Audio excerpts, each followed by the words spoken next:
Sir हम life में सब कुछ को बड़ा करना चाहते हैं, मगर सर हमें फियर होता है सर कुछ ना कुछ। तो सर मैं जानना चाहता हूँ आपकी तरह सर फियरलेस कैसे हो सकते हैं सर? कितने लोग चाहते हैं? आई आंसर दे। और तेरी इतनी मेजॉरिटी, आपको तो भाई पॉलिटिक्स में होना चाहिए। सर मैं जानना चाहता हूँ सर आपकी तरह सर एब्सोल्युटली फियरलेस कैसे हो सकते हैं? मेरी तरह? Yes sir. मेरी तरह तो एक ही है भैया इस दुनिया में।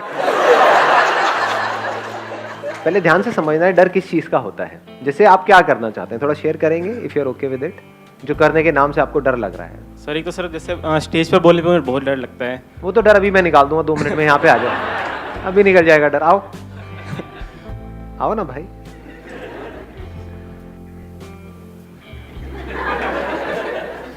Thank you sir. अब बताओ क्या डर है इसके अंदर? इन खचरों से क्यों डर रहे हो?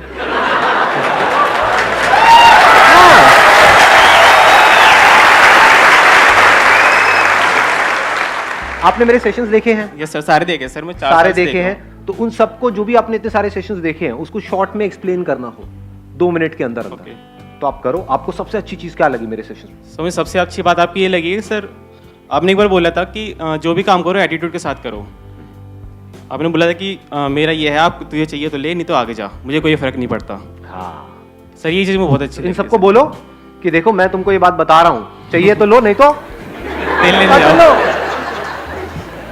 इसकी डेप्थ को समझो। ये जो मैं वर्ड यूज करता हूँ ना, 7 वाले गए तेल लेने, इसको समझने की कोशिश करो। मतलब किस वे में बोल रहा हूँ, कि इसका मतलब वो कुछ भी बोल रहे हैं, कुछ भी सोच रहे हैं, उससे हमें फर्क नहीं पड़ना चाहिए। हमें जो करना है वो हमें करना है। यानी हमने किसको छोड़ा? काम को नहीं छोड़ा, बोलने को नहीं छोड़ा, रिजल्ट को छोड़ दिया, कॉन्सिक्वेंसेस को छोड़ दिया। जो कॉन्सिक्वेंसेस की परवाह नहीं करता है उसके अंदर डर नहीं होता है। अब यहां पे थोड़ा सा समझदारी से आगे बढ़ना होता है। You're okay? कुछ और बोलना है? नहीं सर। कोई डांस वांस? नहीं सर। गाना वाना? नहीं सर। तो बंगला शंगड़ा? नहीं सर। हो गया? चलो okay, please have a seat.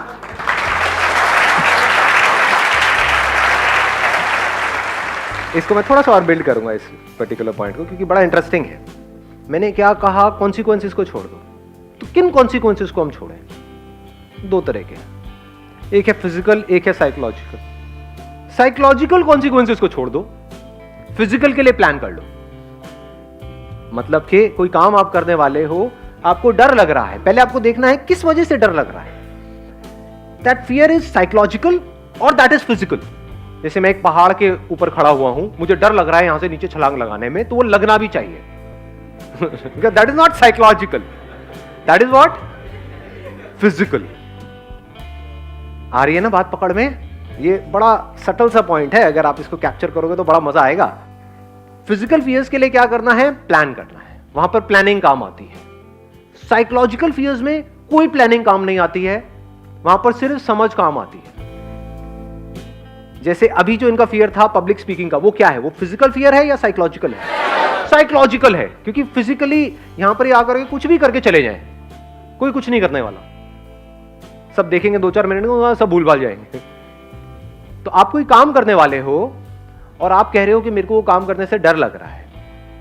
क्यों डर लग रहा है? इसको फिगर आउट करना है। क्या इसलिए डर लग रहा है कि मैं वो काम करूंगा तो लोग क्या कहेंगे, मेरे घर वाले क्या कहेंगे, किसी को बुरा ना लग जाए? ये सब क्या है? साइकोलॉजिकल है। या डर इसलिए लग रहा है कि मैंने 5 साल तक काम करके कुछ पैसा जोड़ा है, मान लो 5 लाख रुपए जोड़ा है, और बड़ी मेहनत करके सुबह से रात तक, तो मुझे डर लग रहा है कि मैं ये काम करूं और वो पैसा चला ना जाए। ये क्या है? साइकोलॉजिकल है, फिजिकल है? फिजिकल है। ये डर होना भी चाहिए। जिनमें ये डर नहीं होता वो सड़क पे आ जाते हैं, बर्बाद होने में 2 मिनट लगते हैं। तो बस ये 2 ही तरह के फियर्स होते हैं, फिजिकल है, साइकोलॉजिकल है। फिजिकल में क्या काम आता है? Planning, learning, knowledge, understanding of that thing that you are doing. जैसे अगर पहाड़ से आपको छलांग लगानी ही लगानी है तो बंजी जंपिंग करो ना, उसमें कोई रिस्क नहीं है। पैराशूट लगा के करें सर? पैराशूट तो इतनी जल्दी नहीं खुलेगा, ट्राई मत करना भाई साहब, उसी पैराशूट में आपको ले करके जाएंगे। तो ये बात पकड़ में आई कि फिजिकल के लिए we need to do a lot of things. In psychological fears nothing needs to be done, it just needs to be understood. उसको समझ लेना है और समझ करके एक्ट करना है। और जब आप एक्ट करोगे आप देखोगे अरे इसमें तो डरने वाली कोई बात ही नहीं थी। बट सर फिर भी लगता है। उसके बाद नहीं लग सकता। कोई भी चीज जब तक आपने नहीं सीखी होती है तब तक डर लग रहा होता है, या जब सीख जाते हो उसके बाद भी डर लगता है? और सीखने के बाद अगर आपको डर लग रहा है तो वो साइकोलॉजिकल नहीं है, वो फिजिकल है। यानी आपको तैरना आ गया है। जब तक तैरना नहीं आता है पानी से बड़ा डर लगता है। जब तैरना आ जाता है तो क्या स्विमिंग पूल में आपको तैरने से डर लगता है? लगाओ थोड़ा सा दिमाग। बट अगर समुद्र में तैर रहे हो वहां पे डर लगता है? क्या लगना चाहिए? नहीं लगना चाहिए। या 2 किलोमीटर अंदर चले गए फिर कह रहे हैं भैया आई एम फियरलेस। समझ पा रहे हो? तो सीखने के बाद भी अगर आपको डर लग रहा है, there is a strong possibility that is a physical fear, not a psychological fear. और वो होना भी चाहिए। इन दोनों के बीच का फर्क अगर हमको समझ आता चला जाता है तो हमको बिल्कुल क्लियर हो जाता है कि किस तरह से अपनी लाइफ में आगे बढ़ना है।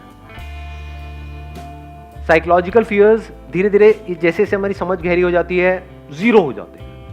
मर गया तो क्या होगा? ये क्या है? ये फिजिकल है या साइकोलॉजिकल है? आराम से सोच के बोलना। मेरे साथ में जो लोग हैं वो मर गए तो क्या होगा? ये फिजिकल है साइकोलॉजिकल है? साइकोलॉजिकल है। लेकिन अगर आप अंधेरी रात में दिया तेरे हाथ में और आप चले चले जा रहे हो किसी सुनसान सड़क पर और आपके सामने से कोई 2 बंदे आ रहे हैं गन लेकर के या नाइफ लेकर के, अब आपको डर लग रहा है, ये क्या है? फिजिकल है। ये होना भी चाहिए।